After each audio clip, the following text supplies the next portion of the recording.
Welcome to the Utah Football Fans Podcast. Please like, subscribe, and share. And as always, go Utes. Ladies and gentlemen, welcome back to another edition of, actually, this is where I normally say no names all game. But today, I'd like to welcome you to the first edition of the No Names All Game / Utah Football Fans Podcast Extravaganza. My name is Chris. For the Utah fans, I'm Chris, joined here by my co-host, Pat. Pat, how you doing? Oh, great as always, but a little extra well today. You know, it's fun having guests on. I don't just have to listen to Chris talk the whole time. And not only do we get new guests, but a new team. And I don't mean a new team on the schedule, but just a new team for Penn State's history. Yeah, absolutely. And for our Penn State listeners, we are joined by James, Gary, and Bryn. How are you guys? Doing great. Doing awesome. Awesome. Thanks for having us. Yeah, absolutely. So we were chatting a little bit here before we started recording. I was doing some prep for a Rose Bowl episode that Pat and I were going to record. And as I started looking at, your guys' schedule and team, I realized I don't really know anything about Utah football. So I searched on Twitter for Utah Football Podcast and you guys came up and here we are. Perfect. Yeah, it's okay. The feeling's very mutual. So we don't know much about Penn State either. So we're very happy to be here too. Awesome. So we will we have a bunch of Twitter questions. Thank you to both of our Twitter followers for people who wrote in, asked us some questions. We'll talk about some matchups, some strengths, weaknesses, things we think about the team. We are going to start with an idea that Pat had, so I'll kick it to Pat in a second. But before we get to that, I am obligated to ask one question that I knew was going to be asked. One of our followers, Brandon, asked it. What is a Ute? We knew that was going to come up. We just knew it. Go for it, Bryn. It's like the first question that's asked at any visitor. So yeah, Bryn, why don't you handle this one for us? Okay, I'll answer that one. Well, so a Ute is actually a Native American Indian tribe. So the Ute Indian tribe is from Utah, settled here in Utah. So the University of Utah Utes, that's where it comes from. And actually, the university has an awesome working relationship with the Ute tribe, and they do all sorts of things with the tribe throughout the year, educational opportunities, things like that. They bring the tribe to different athletic events throughout the year. We get to see them come and do such an amazing performance and dance at least once a year at a football game and then at all the other athletic events. So a Ute is a Native American tribe. And if you want more info, you can look at uteproud.utah.edu because they've got all the info there about the relationship with the university and the tribe and the history and all of that. So there you go. That is really cool. Always the question that we always get. And I'm glad that you did pronounce it correctly because some people don't know how to say Ute. How do they say it? What do they say? You get what's an Udi? An Udi. Okay. That's our Oregon fans right there. What's an Udi? Yeah. Okay. Yeah. No, that's really cool. That is not something I ever knew. I honestly, for most of my life, thought it was just like an abbreviation for the word Utah. So that is a much cooler story. Thank you for explaining that. Okay, here's my question. What is a Nittany lion?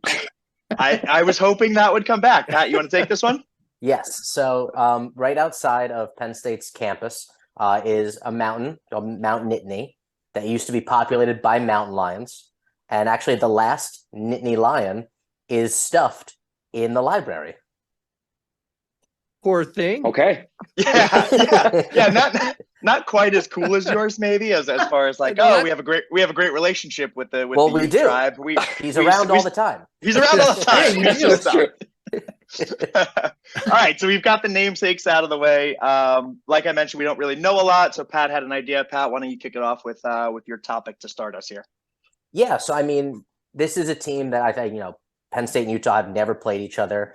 I'm going to guess that neither fan bases really think about each other all that often. We're across the country from each other in different conferences. And I feel like when, other than the huge brand names in football, the Ohio States, the Alabamas, the Georgias right now, teams that aren't in your conference, you just don't get to see a lot of what they do or what they're about. You can look at the stat sheet, kind of get, maybe whisperings on Twitter The vibe I'm getting from Utah is actually fairly similar to Penn State. I feel like they play good defense. I feel like from what I've heard, they're a very strong run blocking team. And I mean, Cam Rising, honestly, if you look at the stat sheet, looks like a slightly better version of Sean Clifford to me. That's kind of the only vibe where I'm going. They seem like a hard-nosed team. I got to watch the Pac-12 championship. They play very good defense. But other than that, I don't know a whole lot. Yeah, Okay. Same here. And I'm gonna add in one of the Twitter questions here. If you guys want to cover this later, we can kick it. But one from one of your Twitter followers, from Wild Ute, said, question for the Penn State folks, in their unbiased eye, who is a comparable Power 5 program nationally to Utah? Love to hear how other folks in other regions view the program. And as Pat came up to this of like, what's our perception? I liked that question because I kind of tried to think of like, all right, who do they remind me of, or who do I think of them? And we got a lot of answers on Twitter. A lot of people were going Wisconsin, a couple people going Iowa, which makes a lot of sense for us in the Big Ten. Both teams that are, pretty good, have those years where they kind of break out, but, could be in the middle of the pack. It doesn't really surprise you either way. So I think those are both good answers, but since everyone on Twitter already said that, I wanted to pick another one. So I started just looking at all of the different conferences, and I came up with Oklahoma State. And I don't know if this is fair, right, wrong, and different, but the reason I say this is because them, like Utah, is a team that I don't think about a ton, not for good or bad, just not on my radar. But when they're good, when they have double-digit seasons, I'm not surprised. I'm like, oh yeah, they have talent. They could be good. They could put out double-digit wins.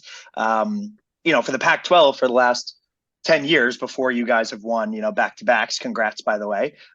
It's been Oregon, Washington, USC, Stanford. But Utah coming up and having this, emergence doesn't surprise me. It's like, yeah, that makes sense. And when I was looking at the Big 12, that kind of did the same thing for me. Like, it's been Oklahoma, Texas for a while, maybe sprinkling Baylor for a year. But like, when Oklahoma State has a 10-win season, I'm like, yeah, that makes sense. They're a good enough program. So that's kind of my perception of Utah is like, I know they're good. I know they can have those seasons of like big wins, get to the conference championship game. But I don't have a ton of reference outside of that. So would love to hear your guys' thoughts on Penn State in sort of the same vein. Cool. I guess I'll start. I mean, for just kind of the introduction of like who Utah is, right? So that Penn State fans kind of know who we are, and it all starts with the head coach. So Kyle Whittingham he's our head coach. If you don't know, he's been with Utah. He was our defensive coordinator when Urban Meyer was our coach, did the Fiesta Bowl. So, yeah. And then he took over in 2005, and he's been the head coach ever since. So, the Sugar Bowl year that we did that, the transition to the Pac-12, and then everything since then, it's all been Kyle Whittingham. In our opinion, he's probably the most undervalued coach in college football. And where it all starts is defense. And so I think that's where like the Iowas, the Wisconsins, even the comparable to like Penn State, it starts with the defense, and that's where it runs. For a long time, it was like slugfest every game. I mean, Utah if we were winning, it was like 13-17. It was just bad. The last couple years, though, things have kind of flipped, and we've got an offense all of a sudden, and it's been great. So that's kind of a quick introduction to Utah football. I mean, it starts with Kyle Whittingham.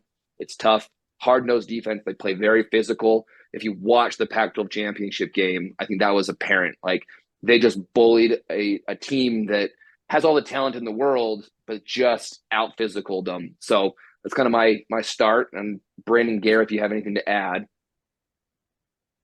No, I agree with that.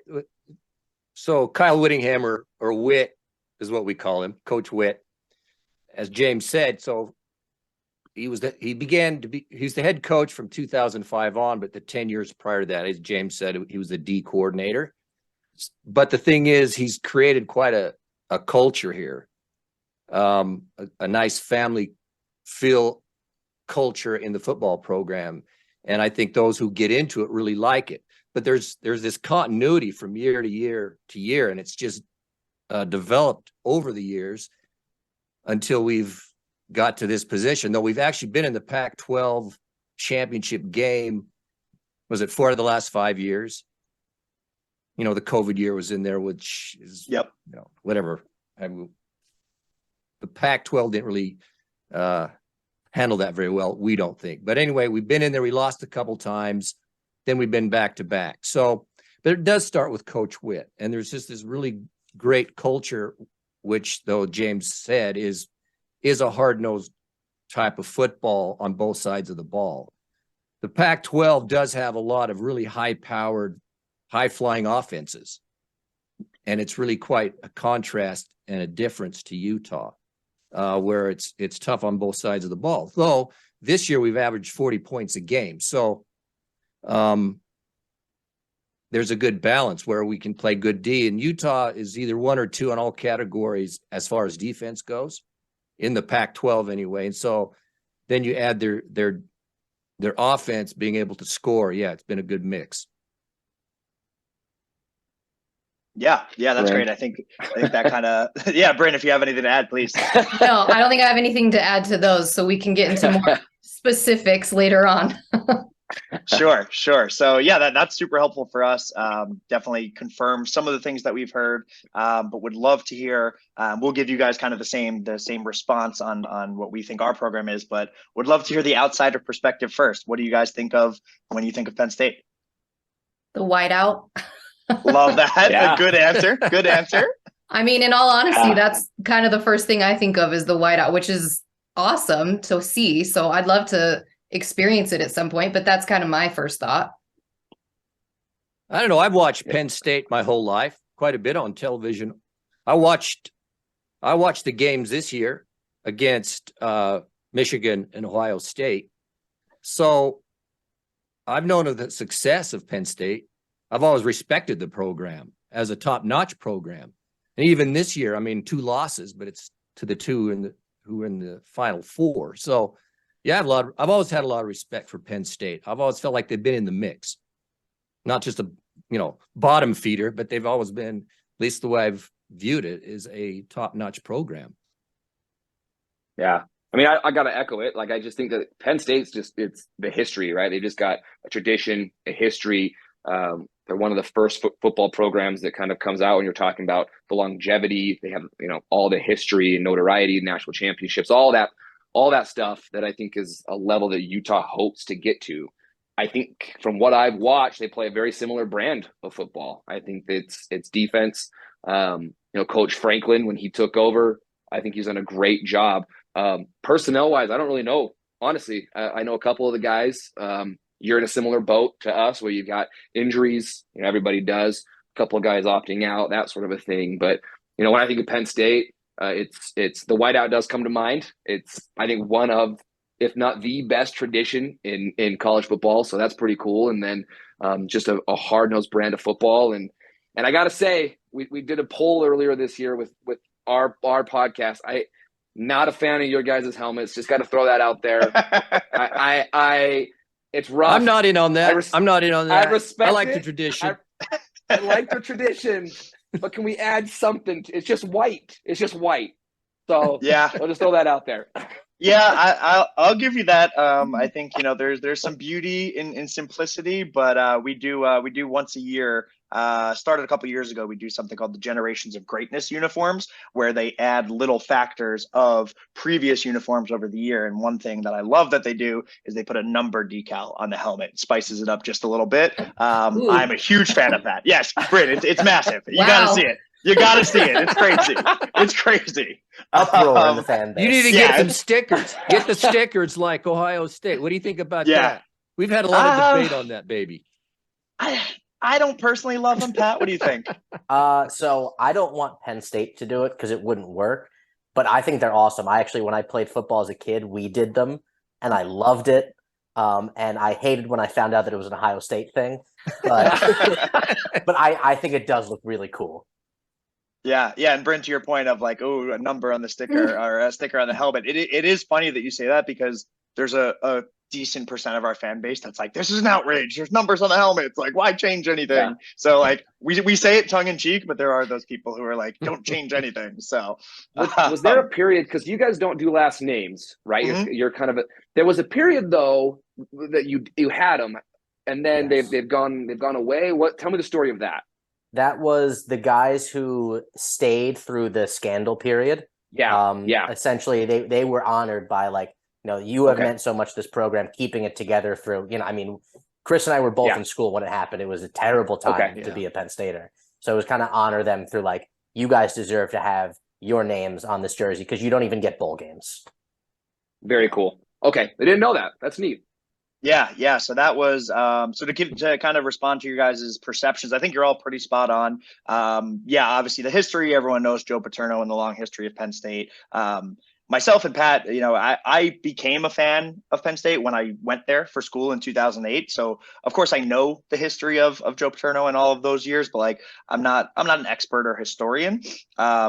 But during those years, obviously the scandal happens. Bill O'Brien comes in, kind of keeps us afloat for 2 years. And that's when the names on the jerseys happened. He honored those kids that stayed with us. We had, they basically made a rule. This was way before the transfer portal. Because of everything happening, they were like, yeah, anyone who wants to leave Penn State, go ahead. And we had people. We had Silas Redd. He was a top running back, ended up going to USC.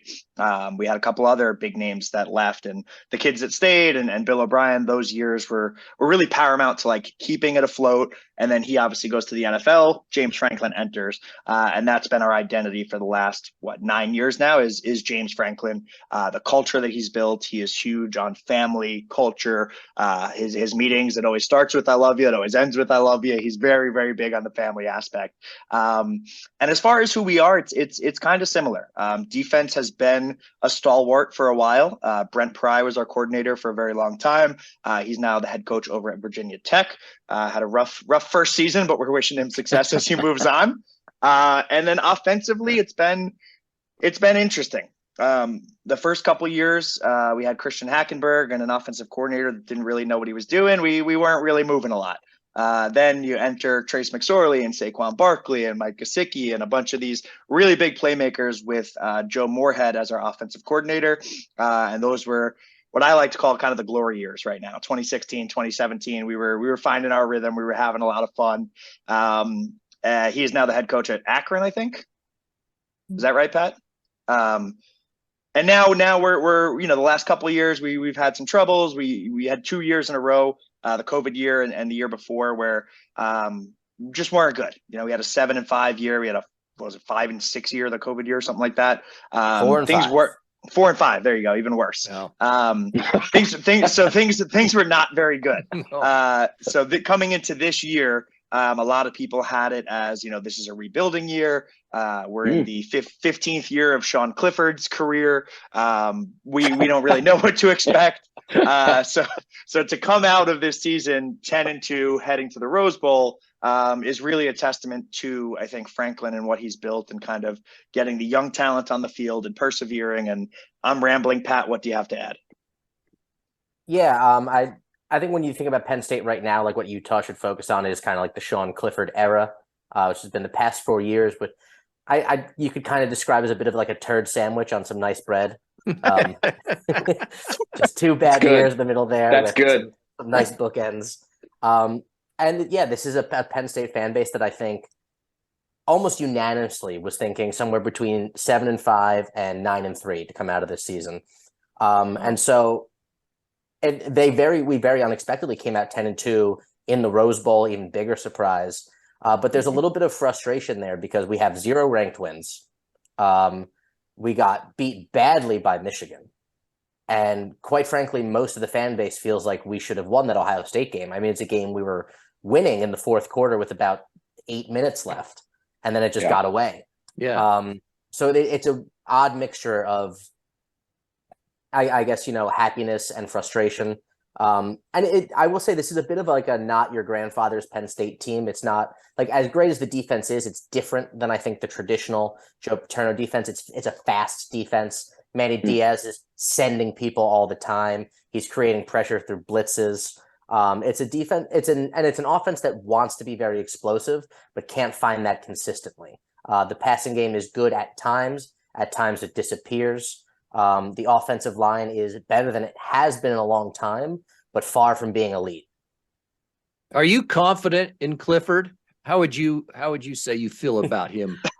Ask me possession to possession. I was gonna say, is it quarter to quarter or possession to possession? Because we've been there. We know that pain. So yeah. I mean, you look at him on the stat sheet, he's pretty good. like one of the things I've been, you look at Penn State's schedule and if there's more than 3 quarterbacks Penn State played that they'd rather have than Sean Clifford, I think you're lying as a fan, to be honest. But he's inconsistent. When he's bad, it's frustrating. It's ugly. And quite frankly, it's not what you expect out of a guy who's been in the program for 6 years, 4 of them as a starter. Yeah, it's Okay. Pat and I have been kind of on opposite ends of this year. Pat as the Sean defender, me as the vocal, like, hey, I love you. You've done a ton for this program, but I'm ready to move on. I think What is it? 5 years? Has he been 5 years? Has he been there 5 years? 6. Oh, geez. Okay. Yeah. Yeah, because of the COVID year, he had an extra year of eligibility, so came back this year. 4 of them as a starter. So he played for 4.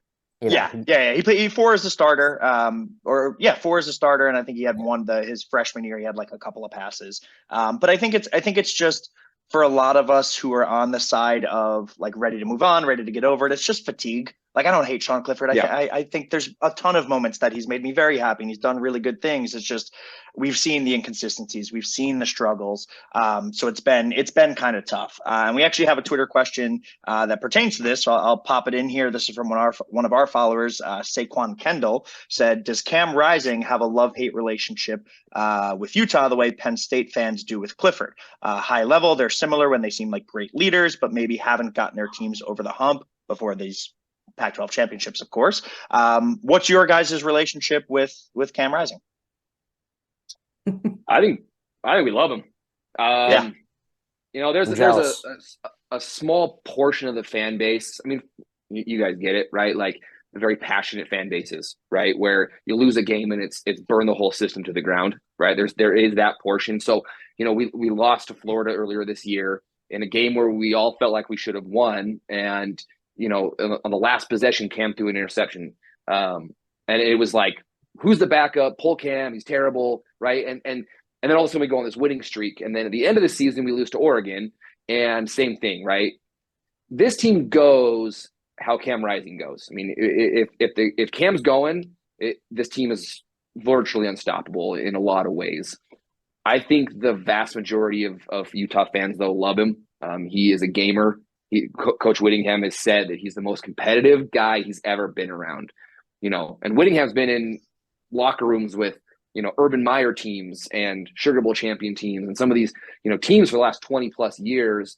And Cam Rising's the most competitive guy he's ever been around, which is really saying something. And, I love him. He's potentially coming back next year. There's rumblings. We don't really know. He has another year of eligibility. We'll say it this way. We're all praying that he comes back. That's probably the best way of saying it. We're all, doing our best to urge him to come back. Yeah, I would agree with James. I think the majority of Ute fans, and I think the 3 of us really like Cam. What people may not know this year that don't follow Utah football is he got hurt in the first USC game. So when we played Washington State the following week, a half hour before game, he just couldn't go. And so he missed the Washington State game. And then he just wasn't, then he played, I think the next game he came in. Yeah. But he wasn't full steam. And you could tell he just wasn't the same guy. So he's incrementally got better right up until the championship game. And it almost feels like he's back to where he normally is because Cam Rising, I think he ended up 9th in the QBR nationally. Oh, wow. And until he got hurt, he was like, 4 or 5 all the time. But then he got hurt and his numbers and stuff went down. But Cam's actually a dual threat guy. He can throw, but one of his greatest assets is that he can run the ball. And he'll run. He's not crazy. He's not one of those guys that runs all the time. But he'll make a play with his legs that is critical. So I don't know, Cam. Yeah, James is right. Everything's going to really go through him, but I think he's got the support of the fan base. We kind of we trust him. He's great.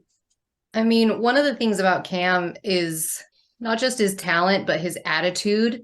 He's one of the most positive, uplifting guys you'll see on the team. And like James said, everyone kind of feeds off of that.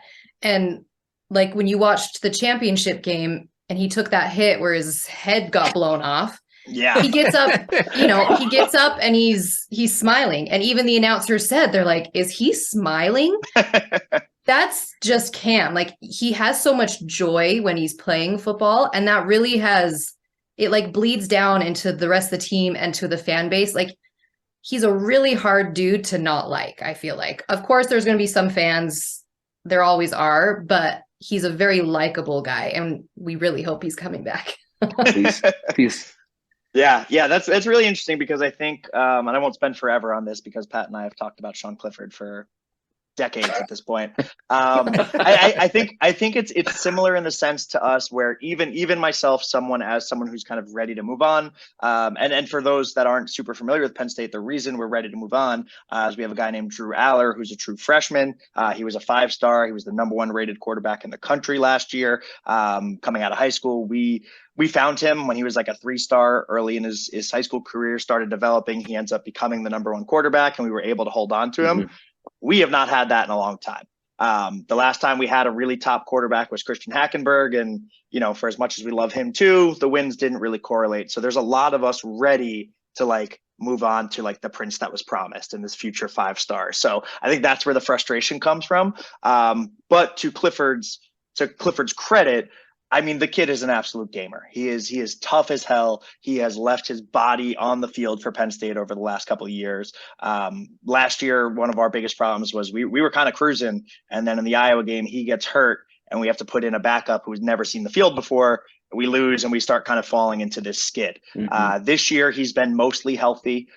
We've been able to get the young kids some developmental reps at the end of games. And for Clifford, he's been able to kind of as frustrating as times have been, he's been able to manage games a little bit more. And Pat, you can put your thoughts on top of this, but we have a running game this year for the first time in the last, 5 years or so.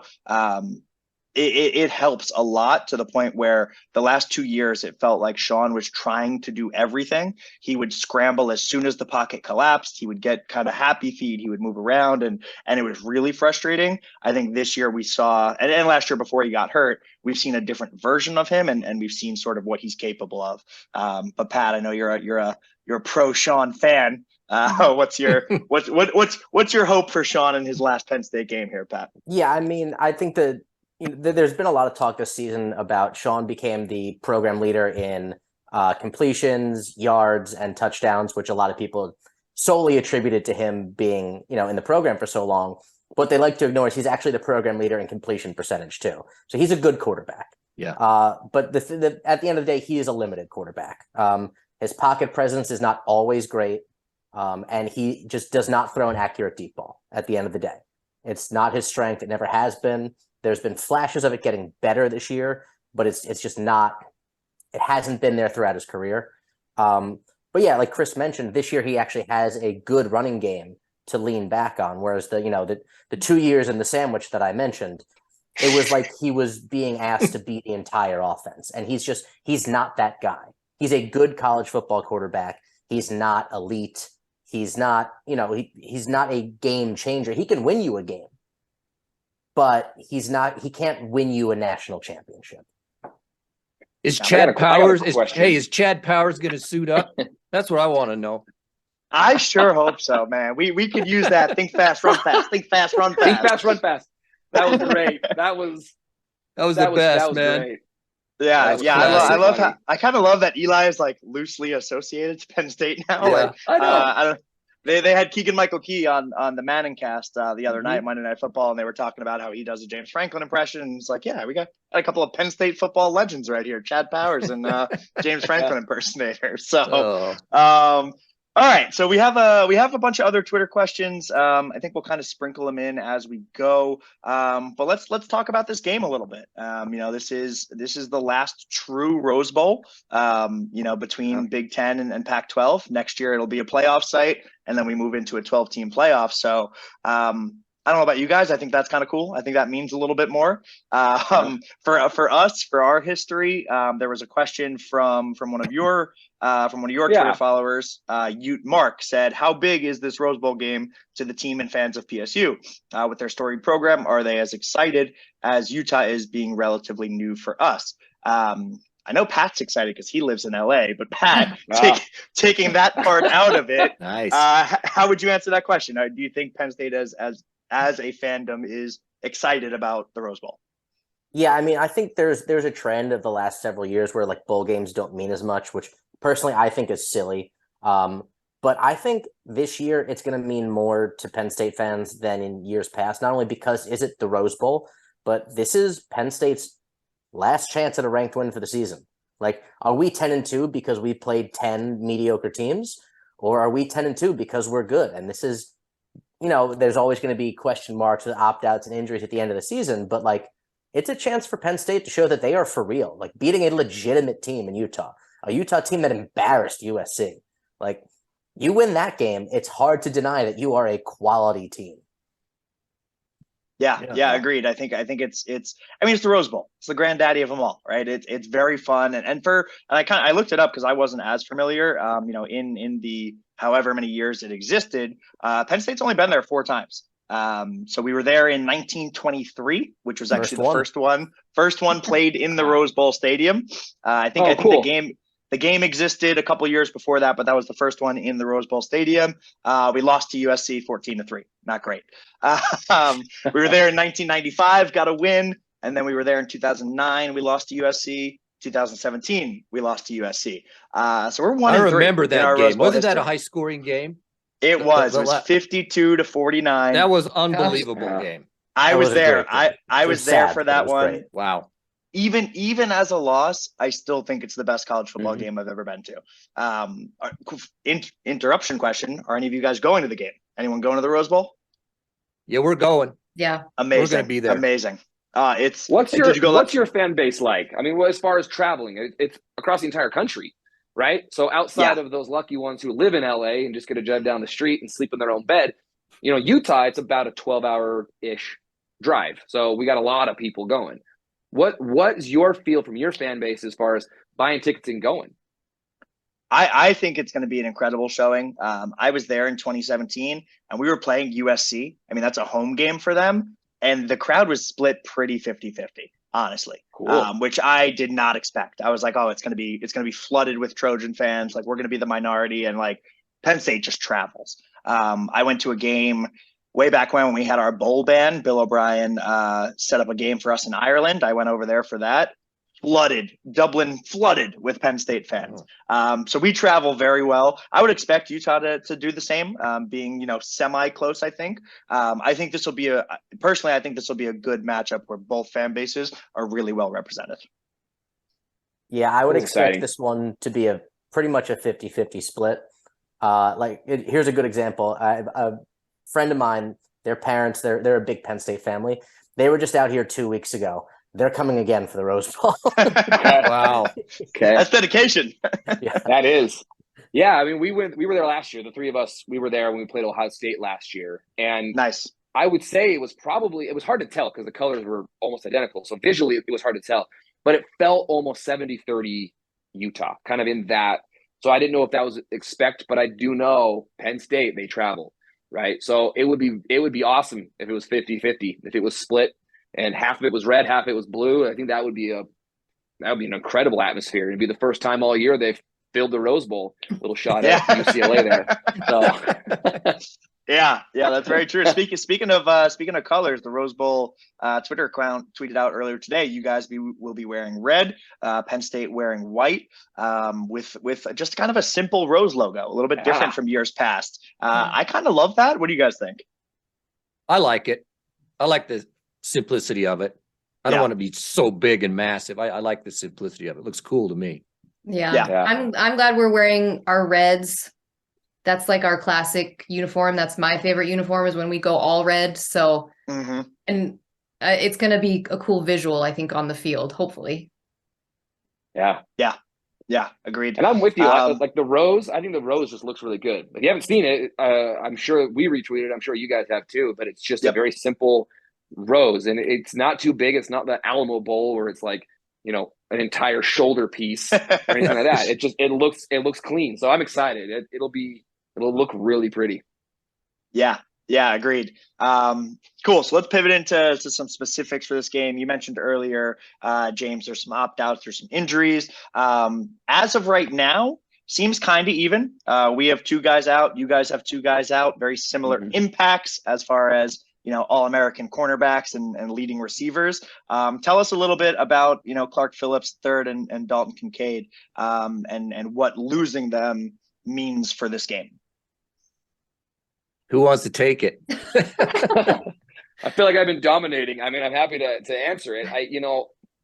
Yeah, we've had 2 guys opt out. We're hoping that's kind of the end of it. Those were kind of the ones that we were holding our breath on, right? We didn't know, but we kind of expected. Kincaid, in our opinion, is the best tight end in the country.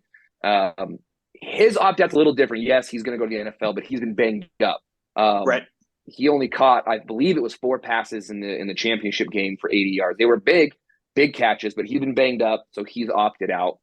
Clark Phillips, who is an All-American cornerback, projected first-round draft pick, he opted out as well this last week. That one was a little bit more like we were holding our breath, like, hey, will he stay on? Because last year we had guys who went in the first round and they played in the Rose Bowl, so we were hoping that would be a similar situation. Tremendous corner. One of the best in the country. He'll be a first-round draft pick. Outside of that, that's about it. Everything else, as far as we know, everyone should be healthy and going. So what about you guys? Well, let me just say that the interesting thing, we do have, actually our leading rusher is Tavion Thomas, but it's been a rough year for him for a number of reasons, but he didn't even play in the championship game. He opted out and said he's preparing for the NFL or whatever. So he hasn't really been a huge factor, though he was still our leading rusher through the year. So he's not going to be playing. And then these 2, hopefully no one else does. But the interesting thing with Kincaid, we started the season with Brant Keithy. He was our number 1 projected, I think, All-American. And then he got hurt. And so Kincaid has just picked up and just been, so then he became a third team All-American. Yeah. So now we're on our 3rd tight end, who's a ex-rugby player or something like that. But he's very aggressive. He had a big play. He had a big play in the championship game. So hopefully he can pick up. But yeah, losing Clark Phillips, no one threw his way. Most of the time, no one threw his way. Even USC tried it a couple of times, but he is what he is, and he's great. So it'll be a factor. But as of right now, that's where we're at. I feel like something to note with Utah, I mean, we've talked about it. We are such a defensive team. Our defense is extremely young this year. Majority are freshmen and sophomores. We lost a ton of dudes to the NFL last year. And so Clark Phillips really was the anchor guy for defense. Now we've got other guys who are juniors and have the experience, but majority of them are freshmen and sophomores. Now, they start off the season a little bit shaky. They've really come into their own. I think you could see that at the championship game.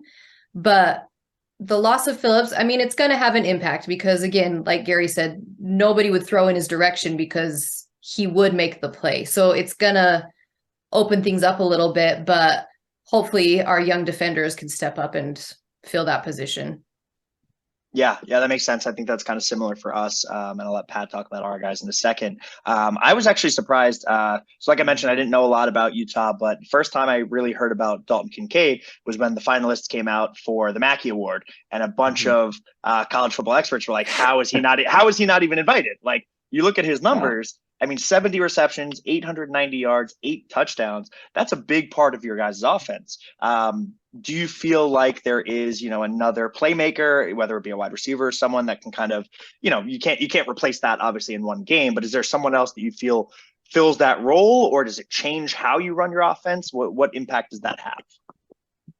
I don't, as Gary mentioned, go ahead. I've been talking a ton, so go ahead. But what I was just going to say, I don't think it's going to change the offense. We'll run what we're going to run. And we don't have our whole offense is we don't have one guy, like one receiver and one running back. And those are the 2 guys you got to focus on. It really is a committee most of the time, though there's always a few guys that are the main guys, but they're not like some teams. It's just one guy and you're going to ride them. And that's in the championship game. That's what it was. Is Kincaid? He was playing hurt. Like James said, he had just a series at the end of the first half that was he made some big plays, but he was really not a factor after that. And then so Yasmin is his name, the other tight end. He's just going to have to step up. I think they're going to use him just like they've used Kincaid. And as far as our receivers go, it's just a committee of guys, and hopefully, who's ever hot on that, hopefully at the Rose Bowl, the ball will get to him. I don't think they're going to change a thing. I think we'll just play it how we play it. The guys are going to have to step up. I mean, that's kind of one of the mantras of Coach Witt. Yeah, next man up, right? I know it's a cliche, but that's what. Hopefully, you have depth. That's what they're supposed to have. Yeah, absolutely. And like I mentioned, as of now for us, it's two guys as well. It's Joey Porter Jr., who's similar to Clark Phillips, is an All-American corner, projected first round. And then Parker Washington, who is our leading wide receiver in yards and catches, at least, not a ton of touchdowns, but in yards and catches. He suffered an injury towards the end of the season. He missed the last couple of games, and he actually just declared for the NFL draft as well. So, Pat, why don't you give the Utah fans a little bit of insight onto what missing these guys is going to mean for us? Yeah, I mean, it's always tough to replace a Joey Porter Jr. I think when it comes to Penn State, it's not so much the high-end talent that they can't reproduce there, because they have Kalen King as their second cornerback, who's been really excellent, is a guy who coaches think like in a year or two could be better than Joey Porter Jr. But, it's then you get to your third cornerback, and we've got right now probably Johnny Dixon, who's been a nice surprise and has been good, but, it's different than having two top end corners on the field at all times, with the third guy rotating in and out. But I still think Penn State's pass defense is going to be pretty close to elite without Joey Porter Jr. out there. Parker Washington I think is a bit of a tougher blow for Penn State to swallow. Mitch Tinsley has been very good, but it's tough to operate in an explosive offense with one legitimate threat at wide receiver. Keandre Lambert-Smith had a good last game of the season. He's a guy that Penn State fans have been waiting to break out since he's come here for the past 2 years. And you kind of hope that was the precursor to that happening. He did some things getting to the ball and being physical you hadn't seen from him before this. And so as a fan base, you got to hope that, that's the tone for the rest of his career. Outside of that, it's also Olu Fashanu, their starting left tackle, guy who decided to come back this year, but was a projected first-round pick. He's been hurt for the past few games. Not sure if he's playing in the bowl game or not. It's very unclear. James Franklin likes to play that tight to the chest. And I mean, Penn State is sneakily banged up, man. Their starting left guard from the season is out. It's been kind of like low profile injuries, but I think overall they're in a pretty good place going into a bowl game compared to most teams in the country in terms of guys actually playing. So let me ask you this.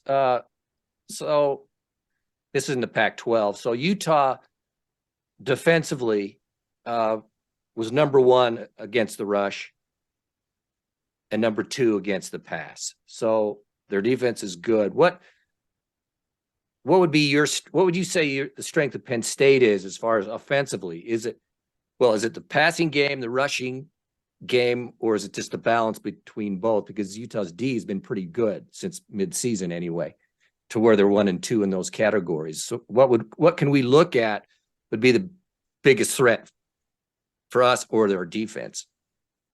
Yeah, it's a great question. I think the first thing that comes to mind, I mentioned it earlier, is we have a running game. For the first time in a long time, the last couple of years really struggled. And this year we have 2 true freshmen in Nick Singleton and Katron Allen.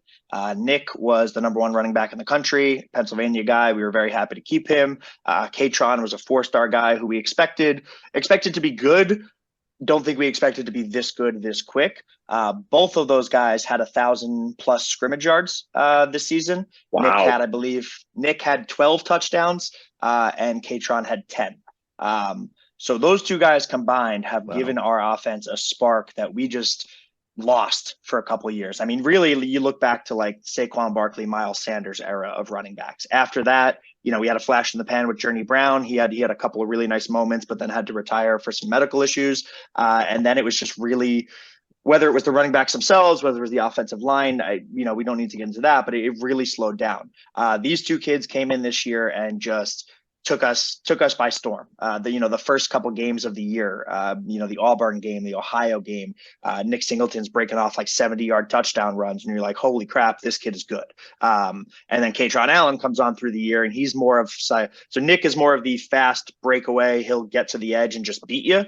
Katron's a guy who will run through the tackles and run over you. So it's really like a nice little thunder lightning combo that, like I said, has taken some pressure off of Sean Clifford, made the passing game a little bit easier to navigate when we don't have, say, a superstar at wide receiver. In past years, last year was Jahan Dotson. He was a first-round pick, really, really good. Before that, KJ Hamler. Before that, Chris Godwin. And, there's a lot of wide receivers that we've seen where it's like, that's the guy, you can throw it up and he's going to get it. This year, Pat mentioned Parker Washington was very good. Mitchell Tinsley was very good, but we didn't really have that like super dynamic passing offense. I think Brenton Strange, our tight end, was probably one of our most dangerous weapons in the passing game. But I think to answer your question, and Pat, you can add on here, I think it's the running game that has really put us over the top this year. Yeah, if I have to lean one way, I would lean towards the running game, but I think it is the balance that makes Penn State dangerous. I think they average about 180 yards a game on the ground, which is very good, but it's not something you look at and go like, oh my God, how are we going to stop that? Same thing in the passing game. It's about 250 a game. It's good, but you're not going, oh my. Yeah. But if they can get both of those things firing, it's very difficult to defend both at once. But if you can totally shut down one of them, it does get very difficult for them to move the ball. Yeah. And you'll see some 3 and outs and things like that. Cool. Yeah, I think that. Go ahead, Gary. Go ahead. Well, I was just going to say the Pac-12, every league is sort of this way, but the Pac-12 definitely has some wide open offenses. And of course, last year when we played in the Rose Bowl against Ohio State, their offense was out of its mind. They were throwing the ball all over the field. So this will be a different play for us, particularly from last year. And I'm trying to think. Oregon State is not as good as Penn State, but they play more I think the style of play, at least it sounds like to me, that Penn State does. Penn State and Utah, it just appears to me, has a very similar philosophy offensively. That balance. Yeah, I think that's fair to say. That was another question we have here from one of your followers, Jake L. Said, how well do you think these teams match up? What will be Penn State's biggest mismatch? And what do you think Utah's will be? So I'll ask to you guys, do you think there's an area where you feel like you have a very clear advantage, a mismatch that you'll be kind of relying on? Is there anything that you're looking at as like, this is our key to really putting on a great performance? It's hard. I don't know throw in your team. Go, James. Go. I was going to say it's challenging, right? When you talk about mismatches, right? You look at, hey, what's their defensive line versus offensive line? All those different categories. It's hard because we don't really know your team all that much. From what you're saying, it's very similar. Like we run the ball to set up the pass. As the season's gone on, we've had some wide receivers step up. Jalen Dixon, number 25, you'll see him, fast, speedy guy. Another guy, Money Parks. Yeah, his name's Money. It's pretty awesome. He's kind of starting to come on as the season. Yeah, and he's starting to flash, right? He's kind of a young guy. He's starting to flash. We use the tight ends a ton. So, Yasmin. Gary mentioned earlier, though, with the run game, Tavion Thomas was the guy. And last year, he was a huge part of the offense. This year, it kind of slid off. He's no longer with the program. He's going to the NFL, hopefully. So what's happened is there's a guy, Mekhi Bernard. He's been with the program for a few years, but he really is kind of the pass catching, he's kind of that third down sort of a style running back. Number 3, you'll see step in is Jaquindon Jackson. He started off the year at Utah as our backup / third string quarterback. So he was a quarterback to start the season, and he has now come in and really taken over that kind of power run running back position, which has been, we've needed it, and thankfully he's kind of stepped in for there. So it's really funny. It sounds like we're going to be very similar, right? You run the ball to set up the pass.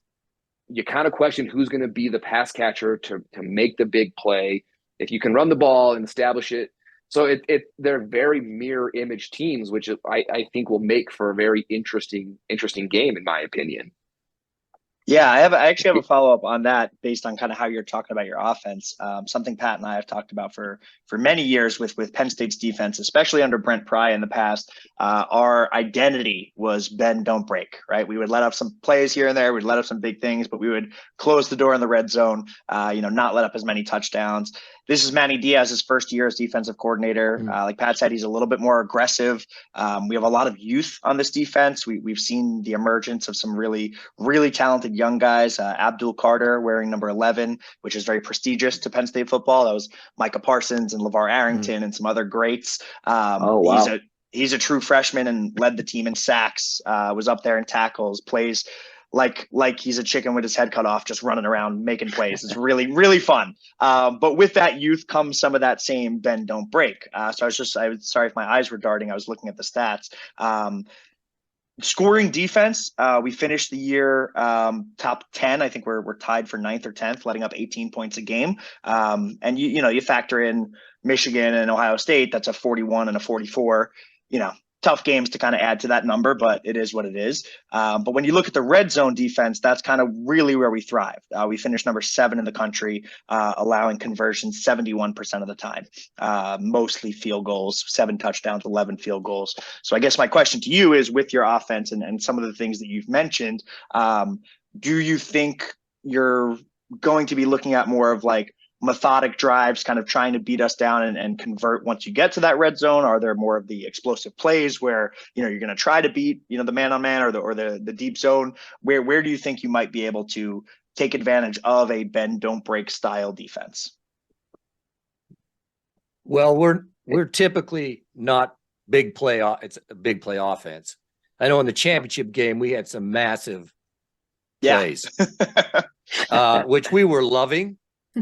But that's not the typical style. That hasn't been typical the whole year. You want to have more of that. We wish we did, but it just isn't that way. We have them, but it's some teams, every drive they have a 40-yard play. I mean, it feels like so, but that's not Utah style. Typically, it's more, control the clock, move the ball. It just sounds like the red zone's going to matter. Get to the red zone. And honestly, our kicking game has been marginal this year at best. And so that is, I got to say, that is a worry for me anyway. Okay. Yeah. Where we've got into the red zone or close to it, like the 25 or something, and we've gone for it instead of maybe would have kicked. Wow. Okay. So we've some goods come out of it and some bad has come out of it. So, I don't know. Honestly, I don't know offhand what our stats are in the red zone. I'd have to look that up. I don't know what it is. It feels like, I don't know. I mean, I can think of some games where it hurt us. We didn't score when we should have. And then other games we did really well, like 6 out of 6, stuff like that. But I don't know over the season what it is, unless one of you guys know. I have no idea. No, I don't know. But I didn't know that. I mean, that bend don't break mentality, right? You kind of give up between the 20s, and then once it gets inside that 20, you hold them to a field goal. That's considered a win. As the season has progressed, Utah has gotten significantly better. I don't know the exact statistics. I was actually looking at them the other day. To start the season, I mentioned the Florida game, right? Like, we had a couple of opportunities within the 3-yard line to punch it in.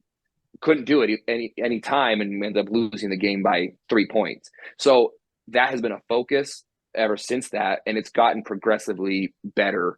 But you're right. I mean, we hit the 25-yard line. It's 4th and 4. That should be a guaranteed kick a field goal, go off, you get 3 points.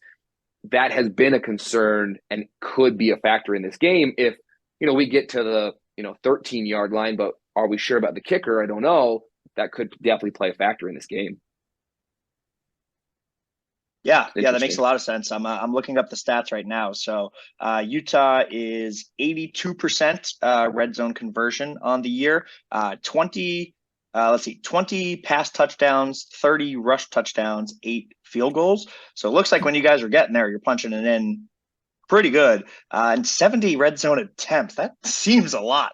So it seems like you're getting there pretty often. When I was looking at red zone defense, I think, we had far fewer times that we've let the opponents get there. So I think that'll be really interesting. Yeah, we've given up. Yeah. We've had 39 attempts in the red zone, where we've allowed 10 rushing touchdowns, 7 pass, and 11 field goals. So wow.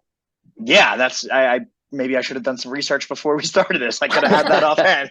I could have had that ready. But yeah, that maybe is a little bit of a key to the game. So I've been rambling and talking a whole lot. Do you guys have any questions, any thoughts, anything you want to discuss? I apologize. I tend to do this. Pat has to suffer with me most weeks, but I would love to hear what's on your mind. Well, yeah, maybe we've answered this, but what do you think is the key for Penn State to win? Is it a player? Is the offense, well, stupid, but is there a particular, what's the factor? What for you to win the game? It has to happen, you think, to win. To be take it away. So, I think it's gonna it's hard to put this in the right way, but I think what worries me the most, I think if Penn State plays good in the trenches, I think they can win this game. I think on the back end, not that I know a ton about Utah's back end, I think Penn State's top tier back end of their defense. And Utah really worries me up front on both sides. You're talking about a line that I think is only given up 9 sacks all year. And Penn State likes to get to the quarterback, man. So if they can't do that, it could be a long day. But I think if Penn State gets pressure in Cam Rising's face, and I think if they can stop Sean Clifford from being constantly under fire, I think things tilt towards Penn State. Yeah, I'd agree with that. I think getting to the quarterback has been so clutch for us. I think it was the Maryland game. Everyone was telling us to watch out for Talia Tungavailoa, and he might surprise us and he might upset us. And we sacked him 3 times in the first 15 minutes of the game or something like that. And we were just nonstop relentless. And he had one of his worst performances of the game. Not to compare Maryland to Utah. I think Utah's a far better program, but just to kind of give you an example of when we're at our best, we are getting to the quarterback and really disrupting. Pat said before, I have a ton of faith in our secondary. Even without Joey Porter Jr., we missed him for a couple of weeks this year. He actually had appendicitis and came back a week and a half later, which blows my mind. Blows my mind how these athletes do that. But for I think it was 2 games that we missed him. The defense stepped up and our secondary still looked pretty good. But to Pat's point, if Cam Rising has time back there and he's able to really analyze the field, go through the reads, a secondary as good as they are can only hold up for so long. So I think pressure is key. And then for Clifford on the other side of it, I'll hammer, this is super obvious, but it has to be limited turnovers, one or less turnovers. That's what kind of killed the Ohio State game for us. We were leading in the fourth quarter. Everyone wants to look at it and be like, oh, they let up 44 points. The defense must have sucked. We held Ohio State to 16 through 3 quarters. And at the time, they're averaging 50. The defense was playing lights out. And then we have a couple really unfortunate plays where, blame it on Clifford, blame it on the Ohio State D end having the game of his life. But there was, 3 interceptions and a fumble recovery all out of his hand that ruined the game. So I think that's the key for me is protect the ball and don't beat ourselves. But I'll ask that same question to you. What's the key for Utah? I didn't mention this at the top. I don't know if you guys are gambling folk, but I love gambling. I always look at the lines. Right now, Utah is a 2-point favorite with the over/under at 52. So they're expecting a pretty close game. What do you guys think the key is for you guys to win and maybe cover that 2 points for the degenerates like myself out there? What do you think, Bryn? Bryn, give us your thoughts. We've been talking the whole time. Well, I think I don't want to steal, Pat, your answer, but we always talk about the game is won in the trenches. It really is. And that's especially true for Utah football. And we've had our struggles. We've had our really good games. So it really is just going to be basically everything you said, Pat, just kind of the reverse. So if we can protect Cam the whole time, then I think he's going to have a really good game. And then the other way, if we can get to your quarterback, which Utah tends to do, I mean, we're good at that, but it really is those two lines, who's going to step up and make the big plays and make the big stops too. I mean, I think we had 38 sacks this year. I don't know where that ranks with anybody. I don't know what Penn State got, but we had 38 sacks and I think 12 interceptions and 12 fumbled recoveries this year. Recently we've been able to get to the QB, and with Caleb Williams, we really got to him. Now, was he limited with some injury? Apparently a little bit, but we helped him with that injury, but we got to him, but we knew how to play him on. So it's going to matter in that regard, the pressure. But again, I'll go back. I think I said this earlier, but with like Cam, and we've said this all along throughout the year, is when he has the ability to run, he does it at pertinent times, which makes some big plays. And if he can do that, it's going to be a big factor in this game. I think he has to do it if we're going to win, because I feel like there's going to be that pressure on the line. And at some point, he's going to have to make a play with his legs, and he does have the ability. And when he's healthy, he does it. And we missed that for a period of time in those games where he was hurt. And to me, anyway, I could tell. So if he's able to do that, that will be a factor in the game. It was big against Ohio State last year. He made some big plays. That was a close game. Going. That was a real close game. Yeah. Looking up some of the stats. So you are correct, Gary. 38 sacks. Go ahead, Pat. If Gary was right on all those stats, and if you want these teams to be any more similar, Penn State, 37 sacks, 12 interceptions, 12 fumble recoveries. Oh no kidding. It is. It's crazy. Like they're mirror teams. I mean, it's they got a lot. Amazing. That's crazy. Yeah, that's funny, Pat. That's exactly what I was looking up. We're on the same page. We're on the same page. But yeah, the edge does go to Utah. You mentioned only let up 9 sacks this year. Penn State has let up 18. Similar in a lot of areas. Maybe that's one where Utah has the edge. But that's very funny. 38 to 37, and the turnovers being pretty similar. Yeah. All right. What else you guys got? I think we've covered a lot of ground here. Bryn, you have anything? I want to know, kind of moving away from Rose Bowl a little bit, I want to know how Penn State feels about USC and UCLA coming your way. Yeah, good question. Great question. Wow. I'm really excited because it means Penn State's going to be out here every couple of years. So I'm hugely excited. That's true. There you go. And actually just got a notification that, there was some drama whether the UC regents would approve UCLA. That just happened. They approved. Oh, nice. Breaking news. Did they really? Okay. Yeah. There you go. It's going to cost them a bunch of money, I think. But, like everything else in California, they're going to get taxed. Pay up, you can go. Yeah, I mean, it feels like in the war of the conferences that sort of opened up between, the Big Ten and the SEC. It feels like the Big Ten is taking a lead now because, Texas was okay this year and Oklahoma was god-awful. USC has bounced back nice with Lincoln Riley, and UCLA out of nowhere was very good. Yeah. So it looks promising. Yeah, I think personally I'm excited for it because one of the biggest gripes in the Big Ten for a lot of fans has been the way that our divisions are set up. In the Big Ten East, you've got Ohio State, Michigan, Penn State, Michigan State, all in the East. Michigan State not very good this year, but they've had their moments. It's really hard to get to the Big Ten championship game. You have to beat Ohio State and Michigan every single year. Doesn't matter. And then on the West, you have an 8-5 Purdue team getting in. You have Iowa, Wisconsin, who, have crappy years and they get in. So I'm hopeful that when USC and UCLA join, they'll reevaluate that, redo the divisions, get rid of divisions, do something to change that.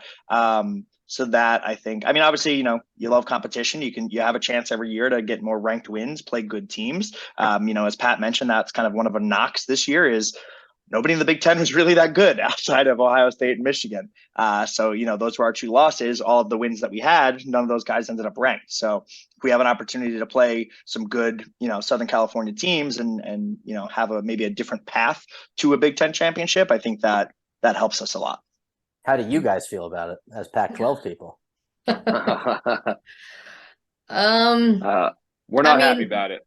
Yeah. You guys aren't happy about eventually joining the Big Ten? Come on. We do it. That we're in. We would do it. Let's go. Like that would be great. Yeah. Like, when you take the the marquee program USC, who they've been down, but they're still USC, and this year showed it. And you take them and you send them off, and then UCLA, still a big brand, right? They're still UCLA, and then the talk is we'll replace them with San Diego State or pull somebody maybe from like the Big 12. It just doesn't have the pull, right? And so, yeah, I don't like it personally. I would love to join forces within their conference. There's a lot of talks and that sort of a thing, but from a selfish standpoint, I think it sucks. I hope that they lose a lot when they're in your guys' conference, because now they're going to be playing Ohio State and Michigan and Penn State in November when it's snowing sideways and it's 21 degrees.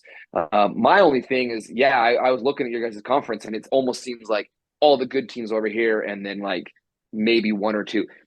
Just get rid of them. That's the Pac-12 this year. They got rid of the divisions, and it was awesome. I mean, the games came down to the last game. Utah would not have made the conference championship in the old style. It would have been Washington would have gotten in. So it would have been, we obviously benefited from it, but we talked about on our podcast, like that has been one of the better changes. Just get rid of them. You guys have the 14 teams. The best 2 teams will play in the conference championship game. And that's how it should be, in my opinion. So Amen. Couldn't agree more. Yeah. The West has never won a Big Ten championship. That's wild. Really? It's only been did they like win one? 6. I thought they won one. Never won. It's only been like 6 okay. years, but they're 0-6 or 0-7, whatever it is. It's amazing. Wow. Okay. Yeah. It's embarrassing. Brandon, Gary, what do you guys think about the USC and UCLA? I mean, there's no love lost here with USC, especially. But I think right now it's just the unknown for us because we don't know where our conference is going to land. And so hopefully it'll be a beneficial thing. But right now we're kind of we don't know what's going to happen. So losing those 2 marquee teams, it hurts. And especially as Utah fans, I mean, we're the newbies in the Pac-12. It's only been 11 years that we've been there. So for us to kind of now be in a place where maybe the Pac-12 is not going to be as strong as it was, or maybe it's going to be better. Who knows? We just kind of don't know right now. But we were all shocked when the news came out, and I still don't quite understand how the travel is going to work with all of those teams, not just football, but all of the other athletic teams. That don't generate money. That is rough to travel cross country and all of I mean, I don't know. So it's interesting. I mean, we're not fans of USC. We just don't love the attitude with them, but hey, we've beat them down the last 3 times we played them. But I don't know. Hopefully it's going to be a good thing for Utah and for Pac 10, 12, whatever it ends up being. But until we know what's going to happen, it's just kind of hard to be in the unknown. Yeah, it makes sense. I echo what they say. Essentially, it's fun playing them. So I'm gonna miss that. That's really what it comes down to. But the truth of it is, if we're honest, is that if we were invited, we would have gone. So sure, that's I think, but we would have gone. I hope. I think Utah would be a great addition. I mean, the football team very much on the rise, solid. I mean, the Big Ten is a little different in the SEC in that they care about the academic institution itself. Utah's solid academically. I think it's a win. Let's do it. Let's make it happen. All right. Give him a call. I'll get Kevin Warren on the phone. Yeah. Give him a call. Pat's got a his petition for sure. Yeah. All right. Predictions? I think there's nothing left to do but get some predictions here. So, like I mentioned, Utah is a 2-point favorite. Over under is 52. I won't hold this to you. There's a couple weeks, maybe there's some more opt-outs, so you're not locked into this forever. But as of today, December 14th, knowing what we know, what is your prediction for the final score of this game? It's 38-31 Utah. Okay. Gary's taking the over by a pretty good margin then, because that is a pretty low over under. I mean, but they're both seems like very defensive teams. I think it's going to be more like 35-27 Utah. I think it's some more points, but I think Utah pulls it out, obviously. I mean, good grief. Yeah, I'm kind of more in like the 32 to 28-ish range for Utah. Okay. Yeah, we're all kind of similar. I'm pretty close to James. Shocking. I have Penn State winning it. Sure. Yeah. I have Penn State. I would hope so. Yeah. I got Penn State 34, Utah 28. I think it's a close game either way. I think this is one of those ones that probably comes down to, who's got the ball last or who makes the most of the last 6 minutes of the game, something like that. So I got 34-28. Pat, what do you got? I think with a couple of key offensive weapons missing, this could be lower scoring than our fan bases are used to. I'm going Penn State 24, Utah 21. And after what you guys told me, Penn State wins on a missed field goal by Utah. Oh, I will lose. Dagger. You will hear an explosion in the stadium. It's my head, because I'm telling you, dude. If that transpires, I owe you guys a drink if that happens. That's right. You do. I don't drink, but you'll owe me a drink, and I'll take it. Because yes. Oh man, I can see it happening. You know what? It sounds like we're gonna have a fun game either way. It'll be good. Yeah, so we'll wrap up there. James, Gary, Bryn, thank you guys so much. To all the Utah Football Fans podcast listeners, thank you for letting me and Pat come chop it up with you guys. Hopefully we provided some information, some entertainment, and really, really looking forward to this game, guys. Yeah, Thank you. Thank you. Appreciate it.